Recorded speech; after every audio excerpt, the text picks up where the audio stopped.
गुरुग्राम की हर खबर अपने मोबाइल पर पाने के लिए सब्सक्राइब कीजिए गुरुग्राम न्यूज चैनल को। लेटेस्ट अपडेट्स पाने के लिए बेल आइकन जरूर दबाएं।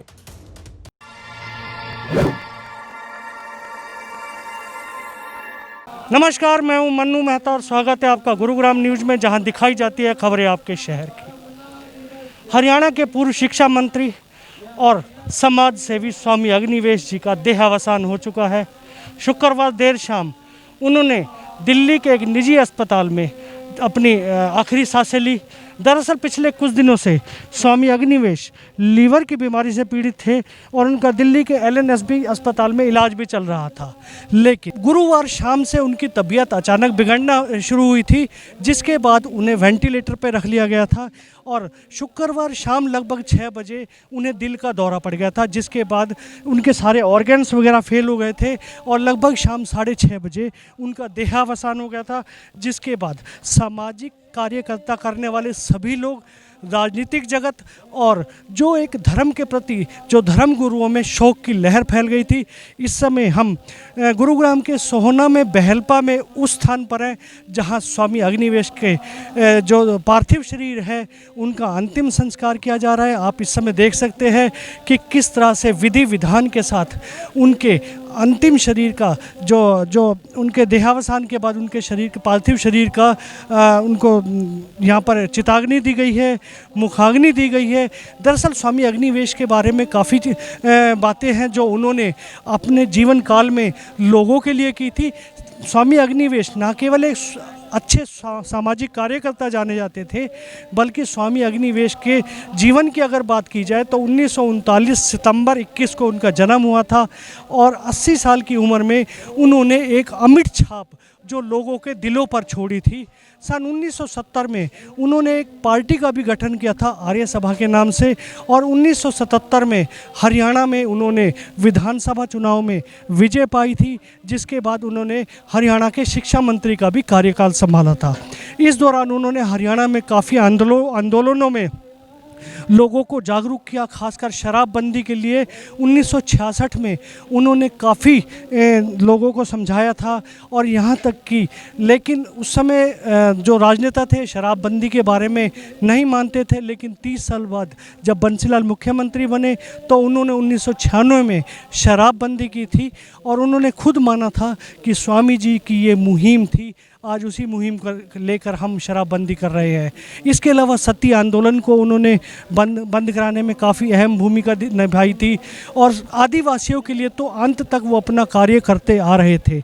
आप देख सकते हैं कि किस तरह से आज एक जन सैलाब उनको जो अंतिम विदाई देने के लिए यहाँ पे नम आँखों से आया हुआ है। विधि विधान से उनका अंतिम संस्कार किया जा रहा है। इससे पहले अंतिम दर्शन किए गए थे। साधु समाज और पूरे समाज के लोग यहाँ पर आए हुए थे। उन सभी ने मिलकर स्वामी जी के जो चिताग्नि से पहले जो भी एक रस्में होती हैं और वो पूरी की थी। उन्हें घृत यानी कि घी से जो भी जो चंदन के वो थे वो सभी उनके पार्थिव शरीर पर रखे थे और इसके बाद लगातार प्रयास किया था कि स्वामी जी ने जो आदर्श लोगों को दिए हैं, जो स्वामी जी ने एक अमिट छाप छोड़ी है लोगों के बीच में, उन्हें नम आँखों से विदाई दी।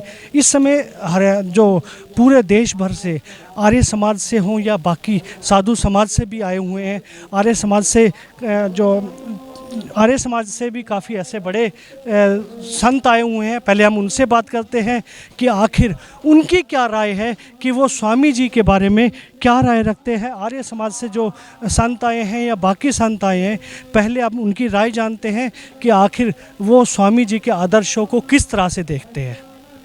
आज मैं ये महसूस करता हूँ कि आर्य समाज का जो इतिहास 1967 में स्वामी अग्निवेश जी और स्वामी इंद्रवेश जी ने मिलकर के एक नए विचारों के साथ महर्षि दयानंद से अनुप्राणित विचारधारा को एक नए परिवेश में लेकर के जो शुरू हुए थे, उसका लगभग 50 से 55 वर्ष का एक लंबा इतिहास है। एक उसका एक तरह से अग्निवेश जी के देहावसान से एक अवसान हुआ है। दूसरी बात मैं ये महसूस करता हूँ कि स्वामी अग्निवेश जी ने जिस प्रकार से अपने सामाजिक और राजनीतिक जीवन में उतरने के बाद समाज के उन सारे ज्वलंत मुद्दों को, जिनसे पूरा समाज जर्जरित रहता है, अंदर से कमज़ोर होता है, खोखला होता है, उन मुद्दों को बहुत ही प्रखरता से उठाया, जिसमें विशेष रूप से सांप्रदायिकता, जातिवाद, नशाखोरी कन्या भ्रूण हत्या और महिलाओं पर होने वाले तमाम सारे उत्पीड़न, जिसमें सती प्रथा भी आ गई, दहेज प्रथा भी आ गई, और इस तरह से धर्म के नाम पर फैलने वाले अंधविश्वास और पाखंड, शोषण, ये मुद्दे लेकर के सप्त क्रांति एक तरह से उन्होंने प्रारंभ की और उसमें बहुत अधिक सफलता भी प्राप्त की। मैं ये कह सकता हूँ कि इस भारत के इतिहास में 1829 में जब बंगाल के अंदर सती एक्ट बना था, जिसकी सीमाएं केवल बंगाल प्रांत में थी, उसके बाद सबसे पहले 1987 में देवराला का जो हुआ था सती प्रथा का कांड, जिसमें रूप कंवर नाम की एक 16 साल की लड़की को जिंदा पति के साथ उसकी चिता पर बिठाकर जला दिया गया था, तब स्वामी अग्निवेश जी ने दिल्ली से देवराला की एक यात्रा की हुंकार भरी थी। हाई कोर्ट को भी फेस किया, सरकार के साथ मुकाबला भी हुआ और अंत में उनकी विजय हुई। और भारत में 1977 में राजीव गांधी की सरकार ने उस समय सती प्रथा के खिलाफ एक बहुत ही सख्त कानून बनाया, जिसमें 10 साल की सज़ा और 1 लाख रुपए का जुर्माना उसमें निर्धारित किया। ये एक अपने आप में किसी आंदोलन की एक बहुत बड़ी सफलता थी। मैं ये कह सकता हूँ कि इसी तरह से हरियाणा में शराबबंदी का आंदोलन उन्होंने किया और उस आंदोलन के परिणाम स्वरूप हरियाणा की सरकार ने 1996 में, जिस चौधरी बंसी लाल ने 1966 में ये कह दिया था कि शराब के बिना प्रदेश का विकास नहीं हो सकता, उन्हीं चौधरी बंसी लाल ने 30 साल के बाद 1996 में स्वयं चीफ मिनिस्टर जो वो बने, उन्होंने शराबबंदी लागू की और उसके बाद जो भी हुआ वो उनकी अपनी कमजोरियों का परिणाम था। परंतु स्वामी अग्निवेश जी के आंदोलनों का जो परिणाम मैं बता रहा हूँ, वो आज लगता है कि एक आवाज़ थी उनकी अपने आप में, जिस पर वो खड़े हो जाते थे। पूरा समाज उनके खिलाफ हो जाए तो भी वो परवाह नहीं करते थे। ये क्षति अपूरणीय क्षति है। ये एक बहुत अपूरणीय क्षति है।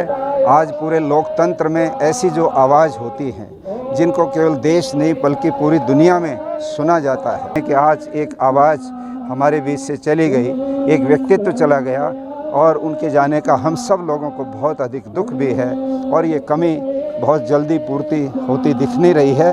हम ये संकल्प ले रहे हैं कि स्वामी अग्निवेश ने जिन मूल्यों के लिए, जिन आदर्शों के लिए अपने जीवन को समर्पित किया था, हम सब लोग उन मूल्यों को, उन आदर्शों को आगे बढ़ाने में, महर्षि दयानंद सरस्वती की विचारधारा को जन जन तक पहुंचाने में पूरी दिन और रात एक मेहनत करके उनके नाम को, उनके प्रोग्राम को आगे बढ़ाएंगे और उनसे प्रेरणा लेते रहेंगे। ये हमारा संकल्प है। तो एक साधु समाज के लोग भी आज उन्हें एक अपना प्रेरणादायक स्रोत मान रहे हैं और उन्होंने खुद बताया कि अगर देश के आंदोलनों को सही दिशा दी थी तो वो स्वामी अग्निवेश जी थे। स्वामी इंद्रवेश जी के साथ उन्होंने काफ़ी ऐसे कार्य किए जो न केवल समाज को जागरूक कर रहे थे, बल्कि देश के जो सही कार्य थे उनको भी आगे बढ़ा रहे थे। हालांकि आज उनके जाने से एक अपूरणीय क्षति जरूर सामने आई है, लेकिन उनका मानना है कि जो एक अलख स्वामी अग्निवेश ने जगाई थी, उस अलख को वो लगातार जारी रखेंगे और इस समाज में जो वो चाहते थे कि किस तरह से समाज जागरूक हो, बुराइयों से अलग हो, उस सारी जो वो जागरूकताओं को वो आगे बढ़ाते रहेंगे। स्वामी अग्निवेश का गुरुग्राम के सोहना में बहलपा गांव से भी अटूट संबंध था और उन्होंने बहलपा के इसी स्थान पर अपना एक आश्रम बनाया हुआ था। आप देख सकते हैं कि आज उसी आश्रम वाले स्थान पर ही उनका जो अंतिम संस्कार किया जा रहा है। आश्रम के बाहर आप देख सकते हैं कि उन्होंने लिखा हुआ है कि सर्वधर्म संसद, पार्लियामेंट ऑफ रिलीजन्स, यानी आर्य समाज से वो पूरी तरह से प्रभावित थे और उन्हीं के आदर्शों पर चलते थे। दूसरी साइड आप देख सकते हैं स्कूल ऑफ अप्लाइड स्पिरिचुअलिटी, यानी कि धर्म प्रतिष्ठान। इस तरह से स्वामी जी ने जो ये स्थान है, इसे एक काफ़ी महत्वपूर्ण स्थान बनाया हुआ था। वो यहाँ पर आते थे, बहलपा गांव के लोगों से रूबरू होते थे, उनकी समस्याओं से निपटते थे और लगातार प्रयास करते थे कि यहाँ के जो पिछड़े वर्ग के लोग हैं या वो लोग जो गरीब लोग हैं, उनका भी उत्थान किया जाए। यही वजह है कि आज उनके जो पार्थिव शरीर का देहावसान है, जो उनका अंतिम इच्छा थी कि उन्हें बहलपा के इसी आश्रम में चिताग्नि दी जाए और यहाँ पर एक समाधि बनाई जाए, उसी को लेकर बहलपा में भी आज उनके जो अंतिम संस्कार है किया जा रहा है। तो हम कह सकते हैं कि स्वामी अग्निवेश ने जो एक कार्य किए थे, वो देश के साथ साथ गुरुग्राम के सोहना में भी काफ़ी उनका योगदान रहा है। कैमरा पर्सन मोनू के साथ मन्नू मेहता, गुरुग्राम न्यूज।